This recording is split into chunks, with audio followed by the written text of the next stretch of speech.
and I promised you that you'd see this picture. This is an amazing picture, by the way. I've got it here on the website. There he is. And we'll probably put it up. It's here on my laptop. We'll put it up on the screen here as well. Look at that beautiful face. I don't just look confused. I look enragingly confused. And now, isn't that van is right-hand drive? That is my... It focused on the correct side of the car. Oh, it shifted like no other. I find that fascinating that it's able to do that. They're like, the driver's seat's empty. It's got to be that guy. It must be for training drivers, drivers. That would be amazing. So, by the way, I'm going to make this the contact picture in my phone now for you. Just going forward. So, from Olympic City and the home of Pikes Peak, this is the Automotive ADHD Show with Matt West.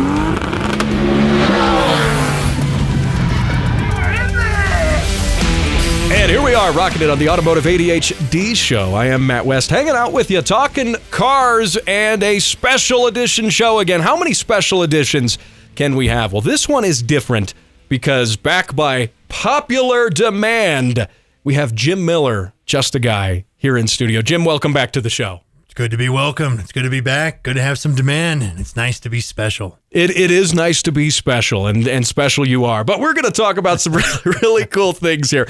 We're going to talk about red light cameras today. Brian, OBD1 Kenobi, joins us to talk about the new Volvo XC90. He is on the road right now getting some super secret special manufacturer training on the chassis. Yeah, Volvo flew him out. He's going to join us on the phone and give us his take on it here in a little bit as well. We're also going to talk about the best movie cars and more. That is all on this edition of the Automotive ADHD Show.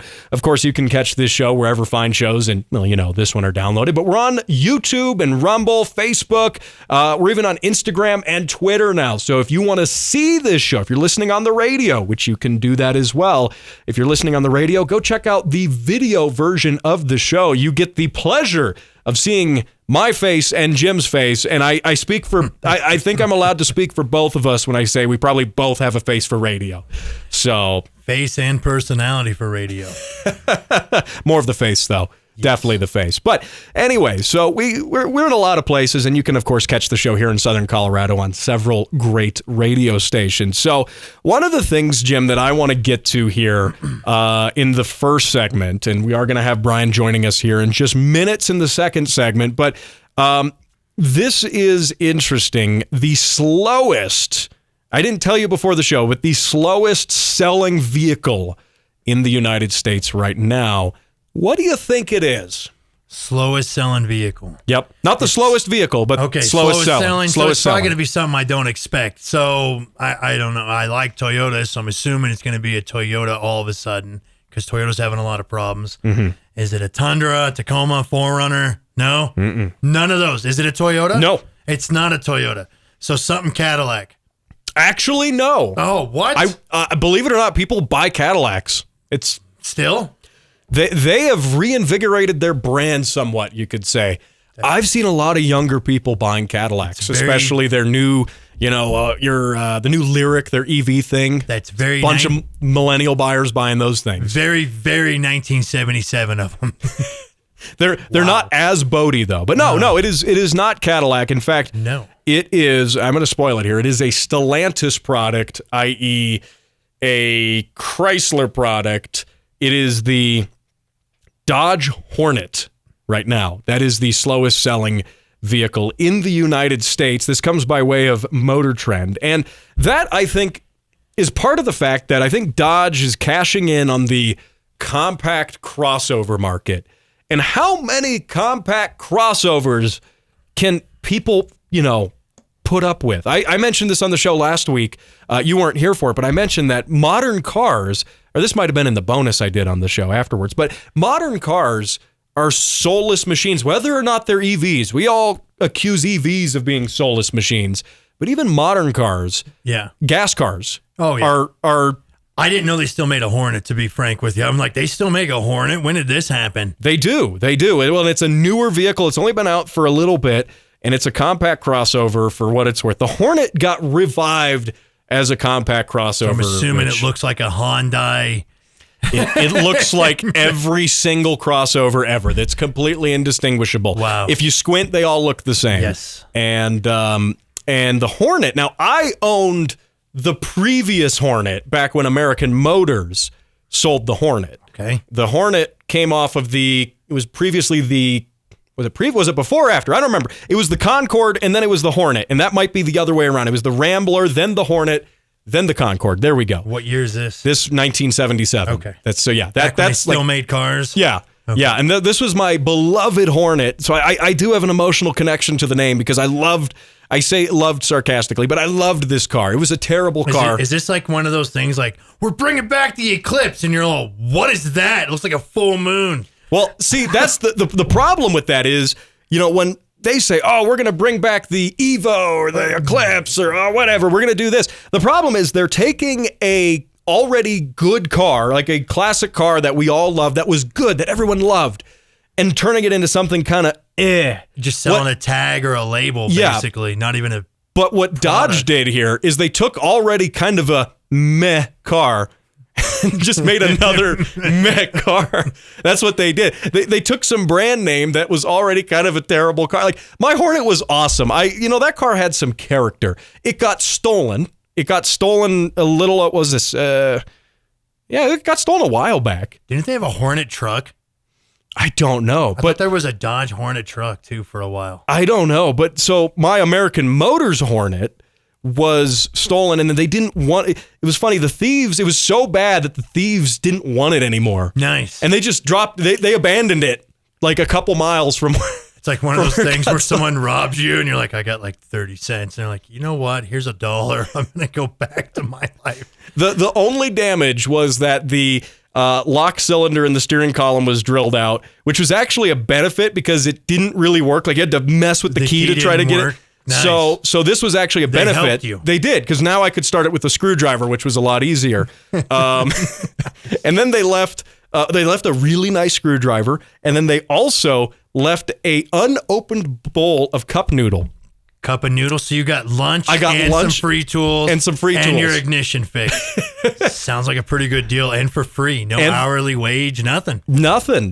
So if you've ever wanted your car stolen, go buy a Hornet, and it'll be good for you. But anyway, so the Dodge Hornet, though, I have some sales numbers here from the Hornet. So it's a crossover. Starting price, though, I think there's some indicators why it might be failing. Starting price, $42,530 for a crossover. $42K, $43K for something so generic and cookie cutter. Yep. No soul, no nothing. Not even as much soul as a Kia Soul. Just a cookie cutter car for $43,000. And Dodge has 14,590 Hornets on the dealer lots right now. And they have barely moved any of them. In 45 days, they've sold a little over 1,000 of them.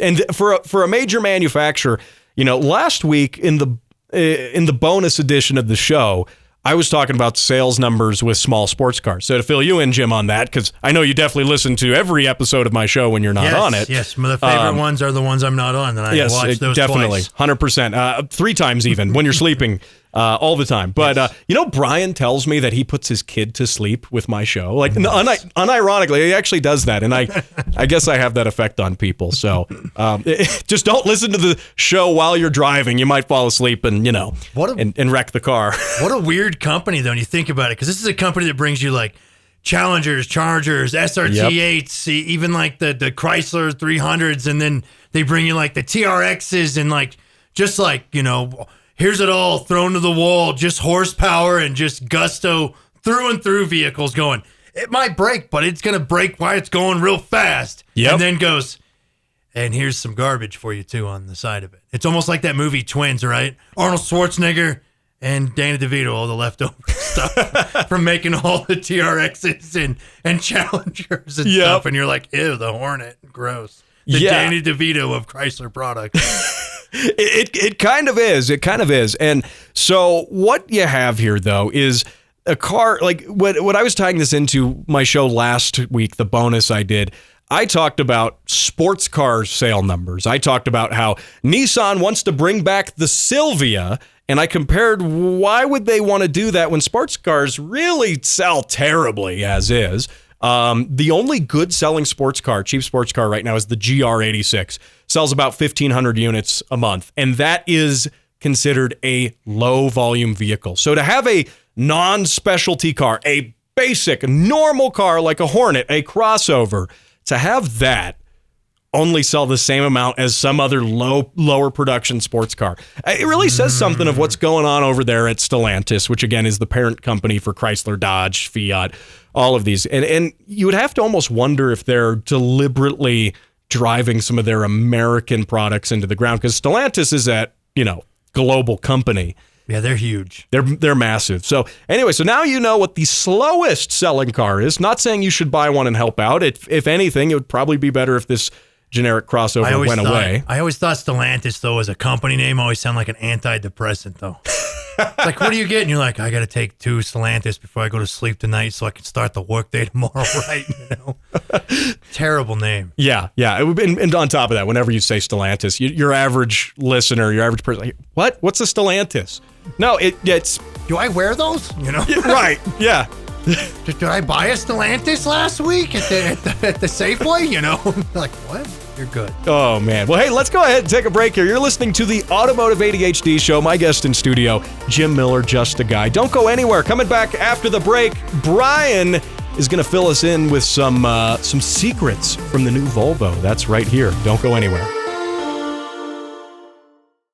He's the nut behind the wheel and behind the mic. This is Automotive ADHD with Matt West.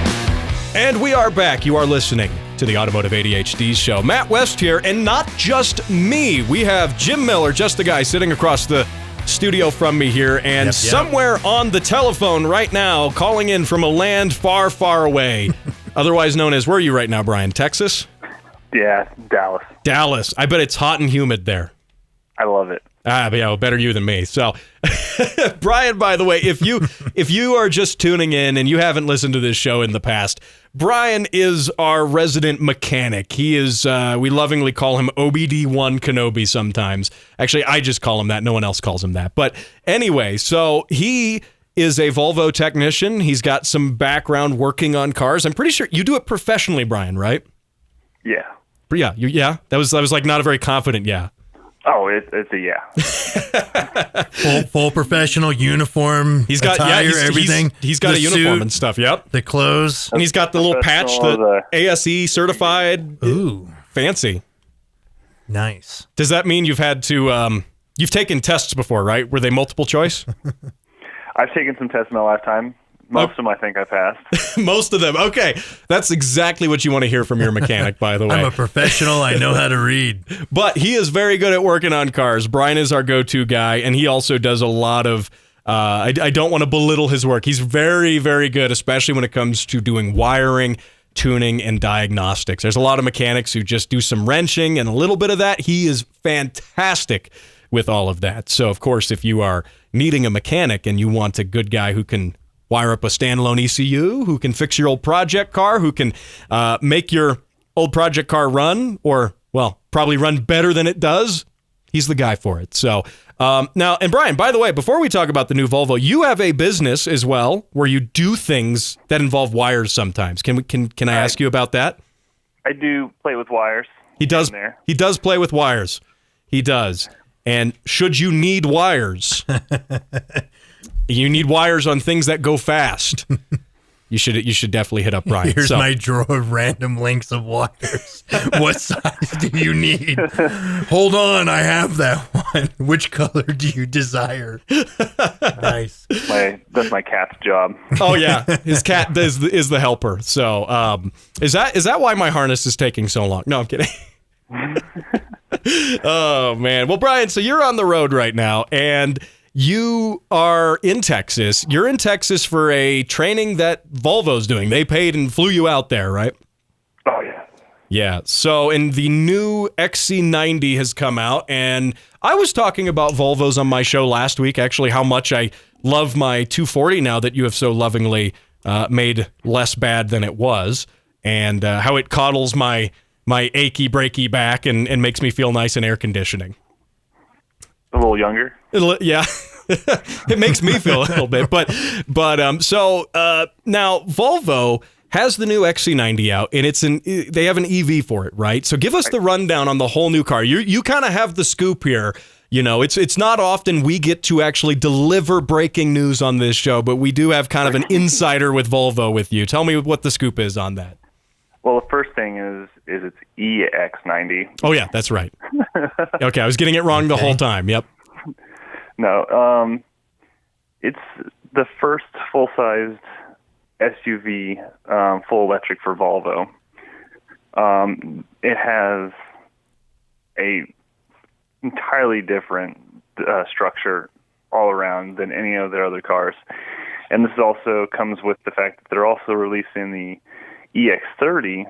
I don't know when either one of these hit the market exactly, but we're just now getting some time to play with them and on them and see exactly how new this architecture really is. Okay. And so it's a whole new architecture from the ground up. What is it like? Because from your perspective, you're there in the perspective of being a technician. So you're there to learn about, how to service it, how to work on it. What is different about these newer cars? How are they to work on in general from a technician's perspective? Because, guys like me want to know that, especially if we're going to buy a car. We like to work on our own cars, and perhaps listeners on this show are guys like Jim and myself who would rather work on it themselves. And if it's a horrible car and you can't work on it, and there's the saying, oh, you can't work on these EVs at all, oh, it's terrible for the DIY mechanic. What's the rundown on that? I would definitely say it's not a car intended to be worked on by yourself. Okay. Bring a friend. Bring a friend. Just friends. Just friends work on the X30 or X90. Okay, good.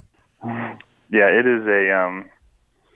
is a beast, that's for sure. And the equipment needed to work on these is far out of the outreach of the hobbyist. They've completely gone away with the old style architecture of automotive electrical systems. It used to be, that everything would be on a CAN bus and it would be very non-centralized. Mm-hmm. Well, now they've gone to a new unit, which I believe some other manufacturers are doing too, like I think Tesla's Cybertruck and some other cars I've heard of are on a similar system. Okay. Where instead of being decentralized and each module is responsible for fault tracing its inputs and outputs, instead you have a single or maybe a dual core in the middle of a big tree of branches. It's kind of weird to explain. Well, and it's tough to explain over the phone, obviously, but it's making sense so far. I'm just saying that just to sound like I know what I'm talking about. It's good. It's good. I have that box you check off. It says some college. It's just a nice way of saying dropped out of college. So I understand everything we're talking about right now, if anybody was wondering. Continue, please. Oh, yeah. So, well, in this case, the car's got one computer doing all the work. And the reason why they're doing it that way is it's supposed to reduce the wiring in a way that the central computer is responsible for all the tasks, and all the other modules simply have to report through there's a form of communication, which has been simplified down to SPE. I think it's a single twisted pair of wires called Ethernet. Okay. Typically, Ethernet's only is 4 pairs of wires, but in this case, it's only 1 pair.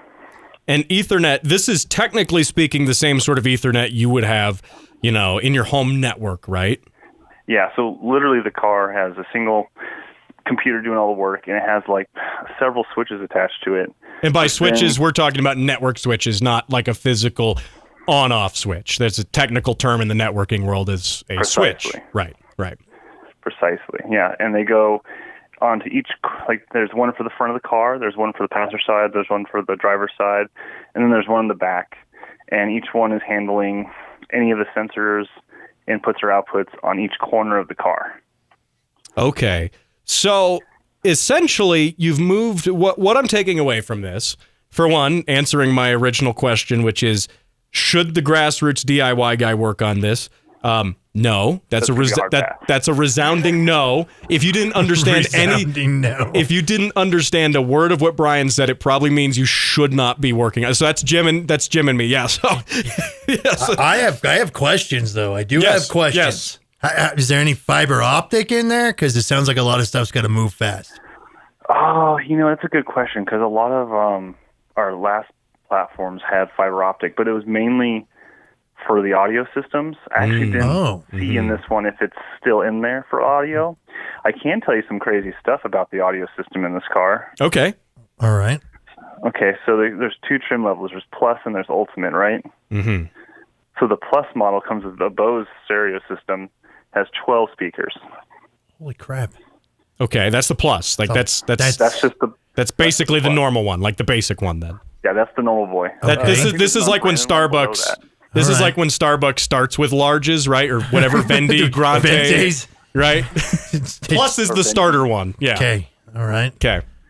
And then the Ultimate comes with the Bowers and Wilkins package that comes with 25 different speakers and microphones.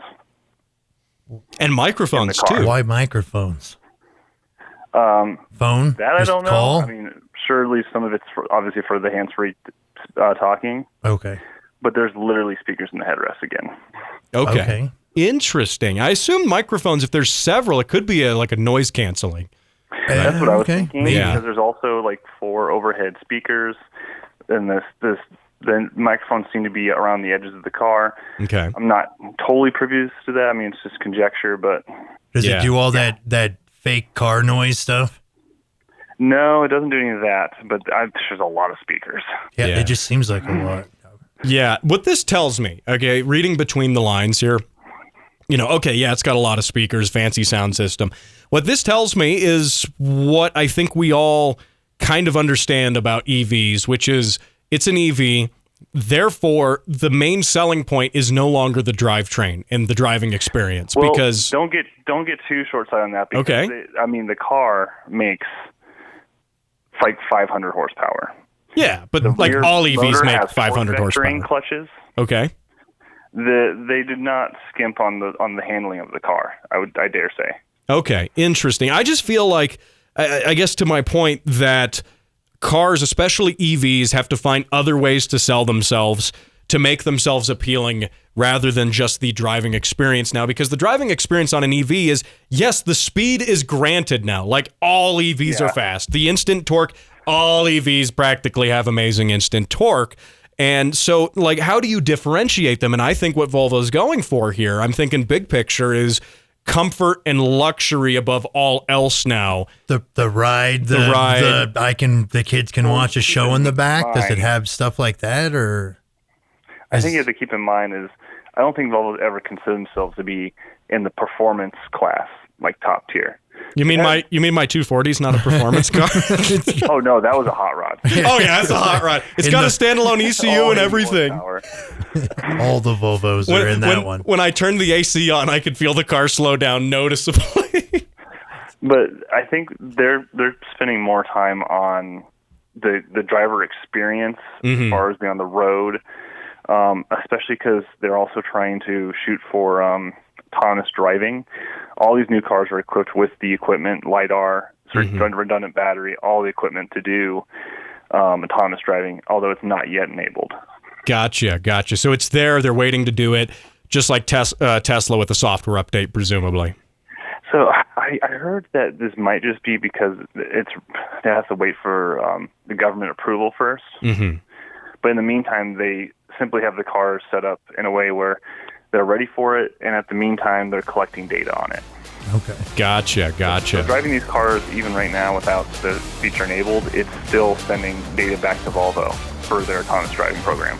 So they're training basically their autonomous AI off of R&D, research kind of nonsense stuff. That smart makes sense. People things. Okay. So now, Brian, we're running out of time here. Hang with us for just a second through the break. You're listening to the Automotive ADHD show. Don't go anywhere.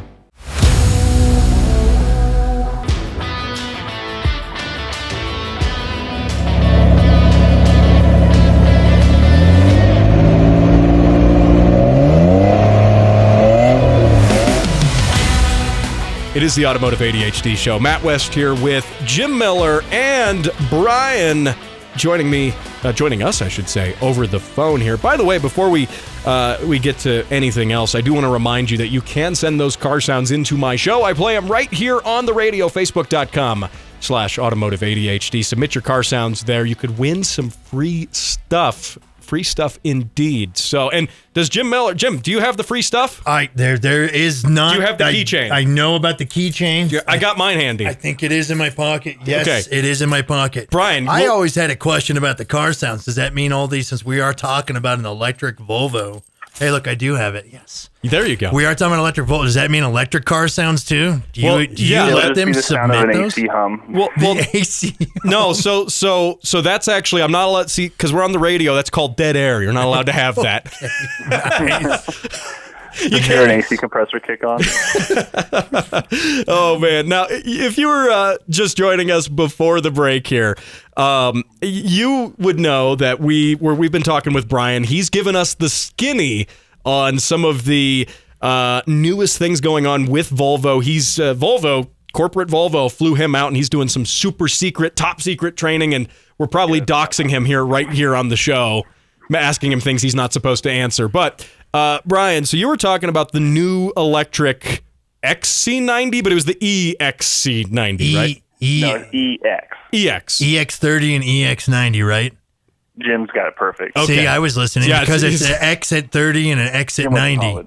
He went, yeah. Some college. So you were telling us a little bit about the car. I don't recall exactly where we were, but if we pick up, we were talking, at least during the break too, in our discussion during the commercial break, a little bit about how it is one of the loudest EVs you've heard. Explain how that works.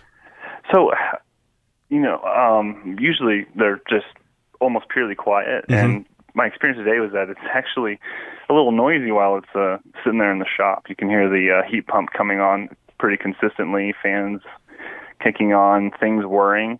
There's actually a lot happening underneath the hood of these new cars.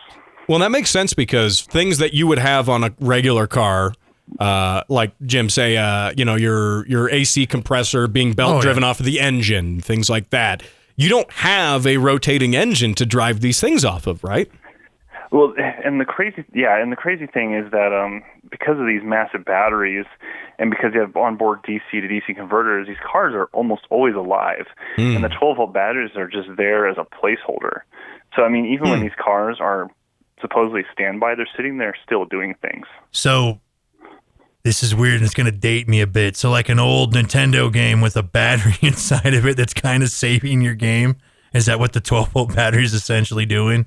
Or do I just sound extra not smart right now? So one of the things we did today is how do we remove or disconnect the 12-volt batteries in this car? There's actually two of them, two full-size batteries, because one has to be redundant for the autonomous drive for this car. But for you to disconnect it, you actually have to have our diagnostic scan tool hooked up to it. And you actually have to tell the DC to DC converter to shut off. Oh, okay. Oh, so you can't just unplug it. No, so if you take the batteries off the terminals, the car's still alive. Shocking. Shocking. Shocking. Yes, that sounds like it's just going to be shocking and not very pleasant. So I assume you want the car to not be so-called alive when you go to do some other maintenance on it, perhaps, or is there still like a high voltage cutoff that you have? Well, all of these BEVs always have high voltage contactors, which disable all the high voltage equipment right at the battery, basically. However, this is a little different. This car, the DC-DC converter, actually lives between the contactors and the battery, so it's always live. So you have to literally use the scan tool to tell it to shut off so that the entire car actually shuts off. Wow. And loses power. So once again, a thing that puts it out of the realm of your grassroots mechanic, because he's not going to have the very specific special. So you really cannot replace your battery. Gotcha. So it's super shut off, not a standby mode. That's the standard, essentially speaking, right? Yeah, and the car is always live, and it's always charging the main battery. Always. How much does this thing weigh? Or each of them weigh, or do you know? I have no idea. And a lot, though. And you say they're water cooled?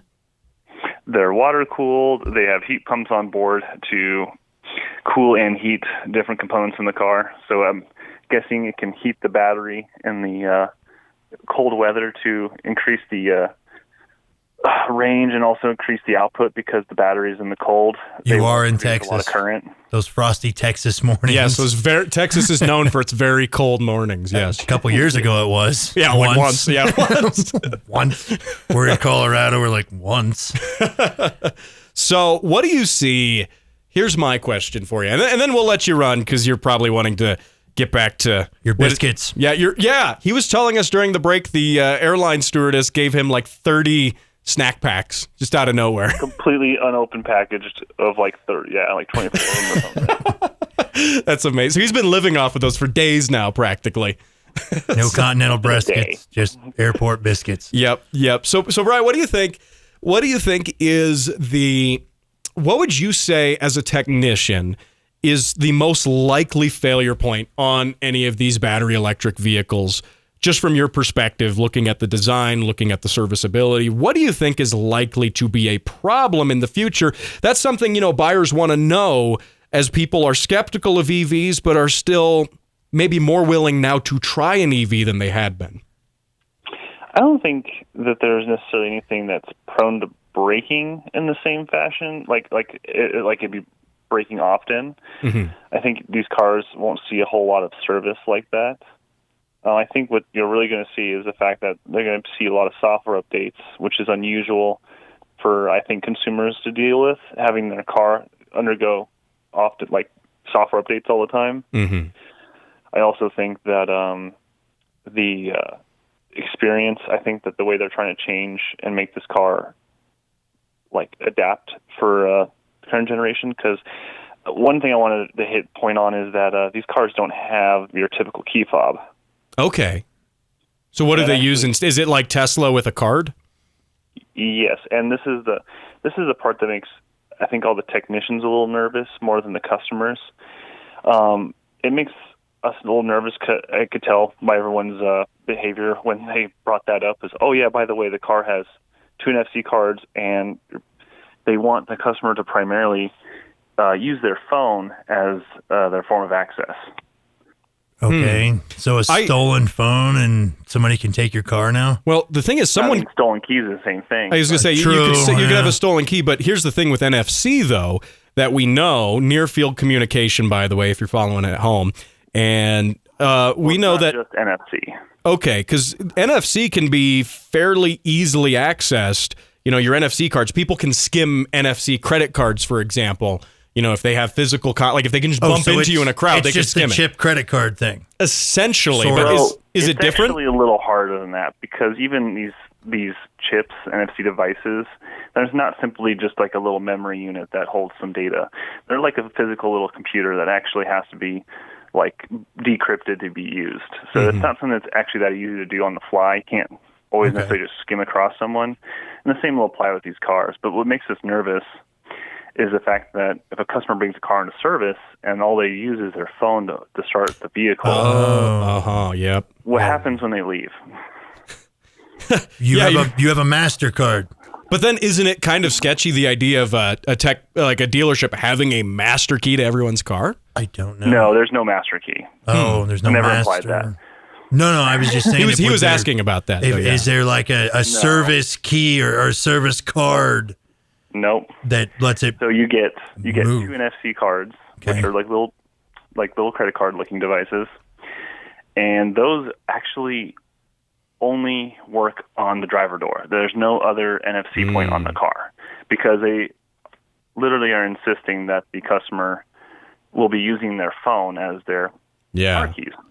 Okay, so it's really, the NFC is meant to be a backup, essentially. Keep it in your wallet in case your phone dies. Precisely. Gotcha. Well, hey, Brian, we're running out of time here. Got just a few seconds left, but I want to thank you for joining Jim and I here in the studio. Appreciate you coming on, and enjoy the rest of those airplane snacks. And thank you for talking to me, Brian. I have never felt less intelligent for a whole segment ever in my life. That's like his job. That's he comes here. Cereal. I'm like, I've heard of these things, and I'm like, I was actually just reading the Wikipedia page. Don't feel too bad. Okay, all right. Hey, we're taking a break here. Don't go anywhere. We'll be right back.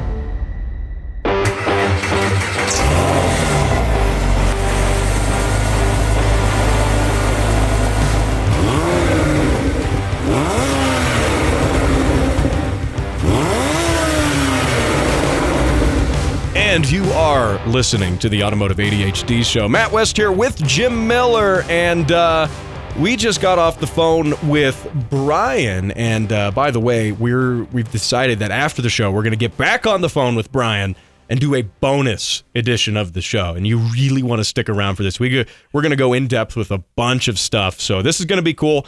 After this show, stick around for the bonus with Brian. We're going to get him back on. But we have a couple other things that we do. Call him back, just friends. Just friends, yep. We're going to get to a couple of other things here.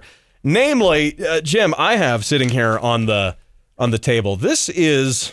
I could probably show this on camera and not dox you too hard. Right there. This is a ticket. Colorado Springs Police Department. Red Light Safety Program. And those guys. Those guys, yeah. So if you're familiar here in Colorado Springs, we have red light cameras. Regrettably so, in my opinion. And I've talked in length on this show earlier this year about some of the speed cameras that they're also doing as well. And how much money they're spending on them for how much returns, which is... anyway, you'll just have to go back and listen to that. I went in depth. There was a lot of research. I even talked to a member of our city council about it. But what we're talking about today is this ticket right here, which, by the way, it does have your name on it. And... That's fine. This is the interesting thing. Okay, eastbound East Platte at North Shelton Road. Oh, we all know that red light. When you showed this to me, I was like, oh yeah, yep, I know that area. And look, red light cameras. By the way, if you ever get a ticket on one of these, you can actually go on the URL, usually on the back, and look it up, and then you can actually see like the picture of it and stuff like that. And you can look at yourself. You can, and there's with this, it brings up an interesting question though. Of okay, the police department says that hey, the red light cameras they're saving lives, and I don't know if I have an opinion that that's not necessarily true. They're listing statistics of people who, by the way, obviously you caught the red light just a half a second. You're getting through that intersection that flashes yellow, and what length is the yellow line? I'm a human being. I am not perfect. I don't know. There are certain times with every light that what? Yeah. You kind of get stuck where you're like, I gotta go. Yeah.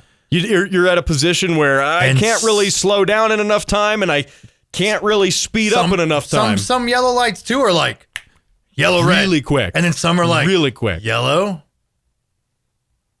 dramatic pause, red.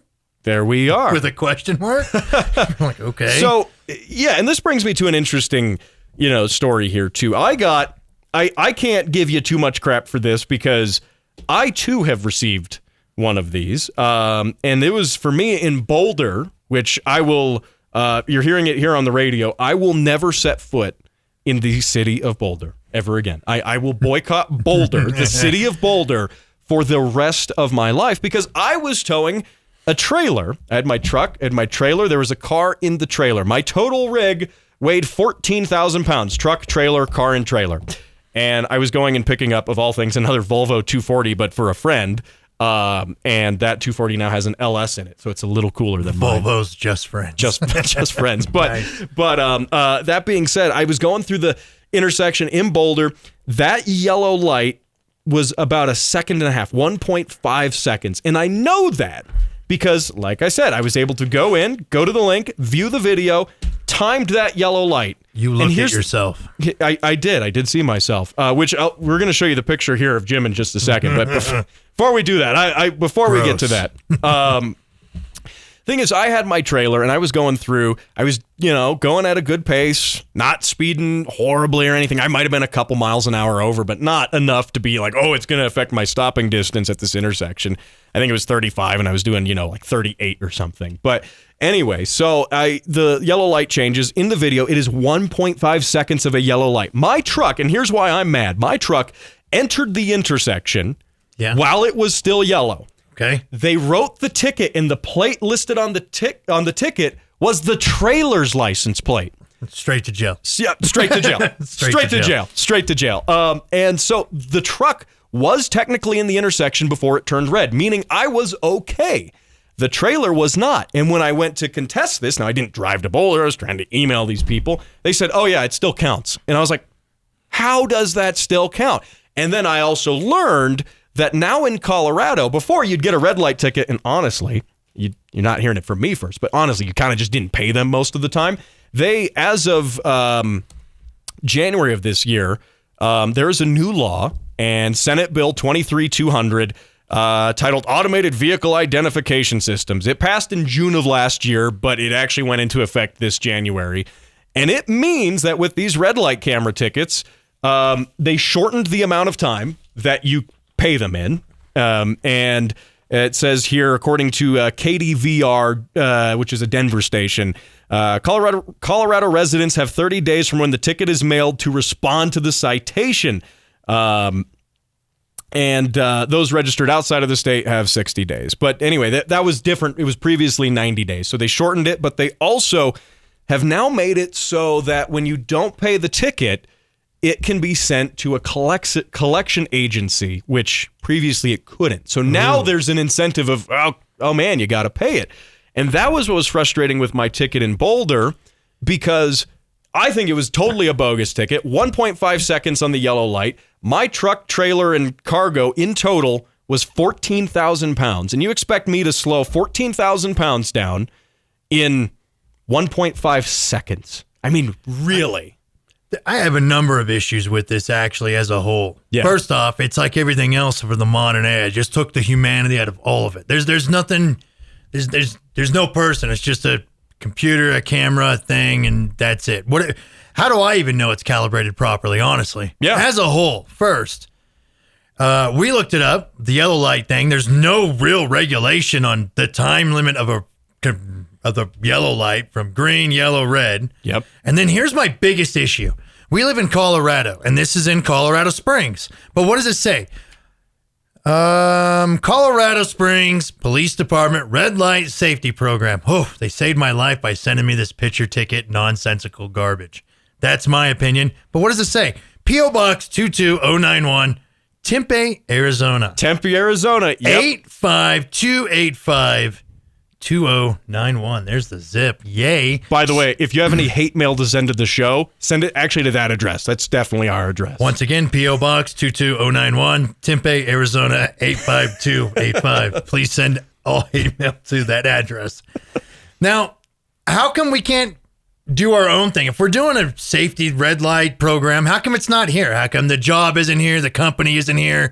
That's our tax money's paying it. Mm-hmm. Yep. So why isn't it all here? Why is it in some other state? Why are we paying some other state and some other city to regulate on our stuff here, when at least if you're gonna be kind of screwing us on it? Because I know, even with everybody listening out there, I'm not the only one with a ticket at that light. Yeah. That's listening right now. Yep. But how come at least we're not getting charged for it here in town? Yeah, and the thing too, with these, they say that, oh, well, we had this many red light infractions, and that means we saved this many lives. Not necessarily, because most of these are just barely catching that intersection. Yeah, barely. Now, I would argue that the majority of red light runs that actually involve a serious injury are a lot of times going to be drunk drivers or drivers who aren't paying attention. They're texting, they're doing something. Those are the people that blow that red light at speed after it's been red for several seconds, or heck, even like 30 or 40 everybody else seconds. has stopped and they just go, no, light? Yep. And so the red light camera is not going to deter those because they're going to run it anyway. So I really wonder about the effectiveness of it. Now, we've only got about 60 seconds here, and I promised you that you'd see this picture. This is an amazing picture, by the way. I've got it here on the website. There he is. And we'll probably put it up. It's here on my laptop. We'll put it up on the screen here as well. Yeah, I don't. There's that. Look at that beautiful face. I don't there. just look confused. I look enragingly confused. And now, isn't that van is right-hand drive? That is my. It focused on the correct side of the car. Oh, it shifted like no other. I find that fascinating that it's able to do like that. The driver's seat's empty. Yes. It's got to be that guy. It must be for training drivers, drivers. That would be amazing. So, by the way, I'm going to make this the contact picture in my phone now for you, just going forward. So, anyway, hey, thanks for listening to the Automotive ADHD show. Remember to catch the bonus show right after this one. Don't go anywhere. Thanks for listening here on the radio. Talk to you next week.